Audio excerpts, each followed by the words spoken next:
I'd like to introduce you to my friend Clay. Clay was born in Old Saybrook, Connecticut, to a family of lawyers.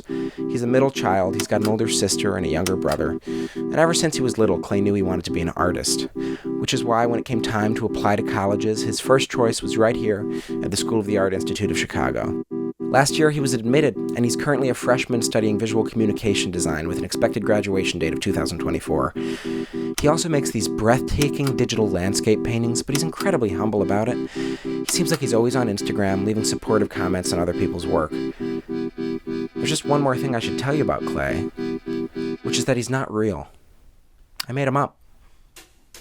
In February of this year, I was doing a lot of thinking about identities, specifically the way we package and market versions of ourselves to the public through the internet.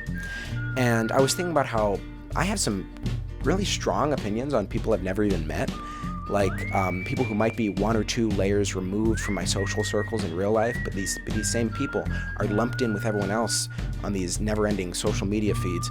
So I was wondering how feasible it would be to construct an entirely new identity, a new person who lives only on Instagram. And so my end goal here is to create an identity that people think they might actually know. People are like, oh yeah, I think I ran into that guy once at a party.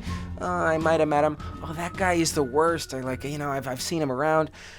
I feel like that's possible, and I feel like it'd be really fun. I started an Instagram account for one Clay Borison, and I posted his first photo. I followed just about everyone I could find from SAIC, and a good amount of people followed me back, which is really nice. In my bio, I had SAIC 24 and some random emojis. The problem here is Clay does look a lot like me, right? I just used like an artificial intelligence face editing app to make a kind of different looking guy. I gave myself a bigger nose and some black curly hair, a weird fake smile, and my skin's kind of paler. People are split on whether it looks like me. I've shown my roommates who are in on this, and they're like, dude, that looks just like you. Other people, I don't think they're noticing. One thing that really helps my case here is a series of really creepy DMs I sent to my girlfriend through Clay's account. And this way, if she's there and someone else is asking about Clay, she breaks out these DMs and reads them back and forth. And I think they're so jarring and so desperately horny that people forget they even had any suspicions about me, and they're just like, whoa, that guy's really weird. In the early days, I wasn't terribly active on Clay's account, and I tried not to draw too much attention to myself. I decided Clay was a digital painter, and I used this site called Artbreeder to procedurally generate these kind of bizarre, fake landscape paintings. It seemed fitting since that Clay's appearance was a function of machine learning. His artwork should be too. And I started posting this on Instagram, and I started going on other people's profiles and complimenting their work, and people started to notice me, and I got some compliments on my work too, which was really nice. Then I realized that Clay was a freshman, and just like me last year, he'd probably want to have something in Art Bash, which is the end of the year showcase for freshman work at SAIC. So what I did was I had a toilet paper dispenser lying around my house, and I quickly photoshopped an image of an arm, and I just made it really long. I printed that out, and I stuck these two things together, and I made Clay a little label with his name and a title for the piece.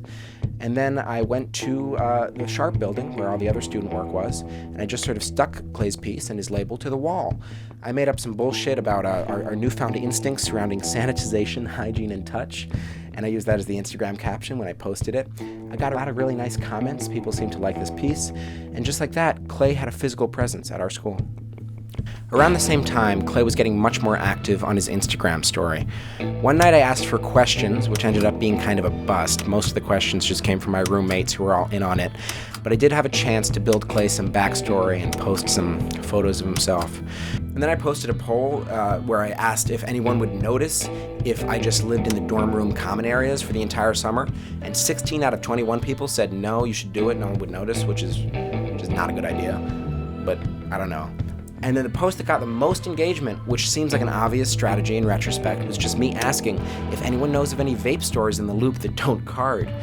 This got at least 4 responses. Everyone was very helpful, very kind, just trying to help a guy out. Clay also posted that he was thinking about starting an OnlyFans, which 2 people responded and told him he should go for. So that was a nice ego boost. But I still felt like I needed more hard evidence of Clay's existence. If someone could attest that they'd been in a meeting or a Zoom class with this guy, that would really go a long way to sell his story. So I started looking around at the SAIC Residence Life events. It's Friday, May 7th. Tonight at 6:30 p.m., there is a residence life meeting. I believe it's about moving out of the dorms. It's not really important. It makes sense to me that Clay's been living in the dorms most of his freshman year. I think he'd like to join this meeting, get some tips on moving out, maybe meet some new people. So what I've been doing today is I've been working on a face filter that I can use live over Zoom, and that will allow Clay to make an appearance at tonight's meeting. Essentially, there's a program that lets you apply filters to your face and then use them as a webcam for Zoom. So this is the best I could do in a few hours to look like Clay. The meeting is in 10 minutes. I'm really nervous. I guess my biggest concern is that no one's gonna actually show up, because I never went to any of these things when I was in the dorms last year. I also just don't want to upset anybody. I don't know what I'm gonna do. So if you have any questions, please feel free to ask me.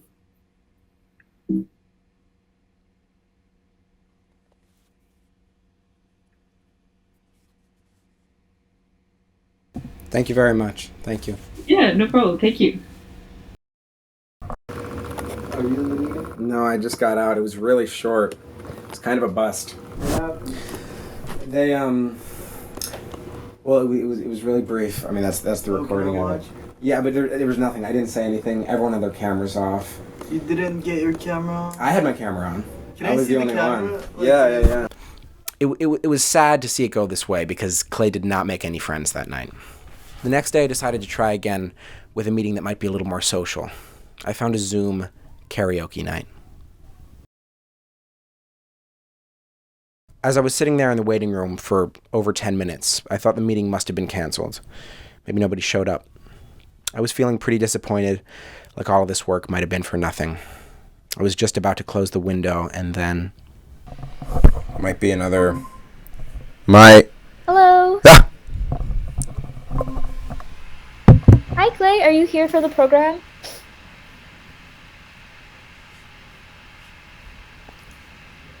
Hi, can you hear? Hi, yeah. Hi. Hi. You want to introduce yourself? Sure. My name is Clay. I'm a student here. I'm mostly in VisCom. Oh, cool. Yeah. And also, like, I do a lot of digital work, painting and stuff like that. Clay, did you have any songs you want to sing along to? Oh, I didn't come prepared with anything. That's okay. It's a real shame. No. If you have any that you like, just let me know and we can sing along. But we're just like chilling, singing some stuff. Yeah, sure. I can. I really like this song.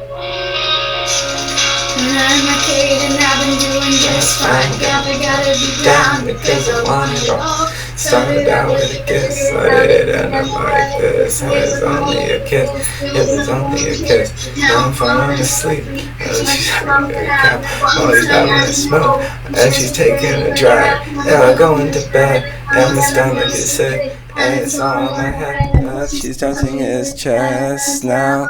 He takes off her dress. Now let me go.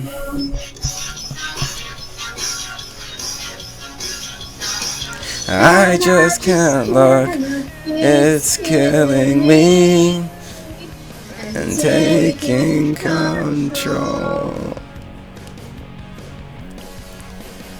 At the risk of sounding cliche, what makes Clay any more or less real than the rest of us? Because you can make a pretty convincing argument that we exist only in the memories and impressions of us in other people's heads and in the documents validating our existence.